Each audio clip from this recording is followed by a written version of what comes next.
নবী করিম সাল্লাল্লাহু আলাইহি ওয়াসাল্লাম বলেছেন যে বান্দা আল্লাহর কাছে যদি কোনো মুসলমান যদি আল্লাহর কাছে কোনো দোয়া নিবেদন করে, দোয়া কবুলের অন্যতম প্রধান শর্ত হলো হালাল উপার্জন, সেটি ঠিক থাকার পর যদি কেউ দোয়া করে এবং সে যদি কোনো অন্যায় কাজের জন্য দোয়া না করে এবং আত্মীয়তার বন্ধন ছিন্ন করার জন্য দোয়া না করে, অর্থাৎ খারাপ দোয়া যদি না করে, তাহলে আল্লাহ তাআলা অবশ্যই তার দোয়া কবুল করেন।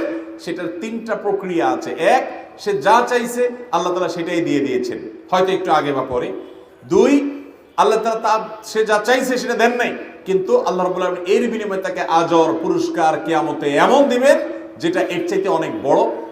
তিন, আল্লাহ রাব্বুল আলামিন তার দোয়াটা যেটা সে চাইছে হুবহু সেটা দেন নাই, কিন্তু আল্লাহ তাআলা তার বিনিময়ে তার এমন ক্ষতি থেকে তাকে হেফাজত করেছেন যেটা সে দোয়ায় উল্লেখ করে নাই।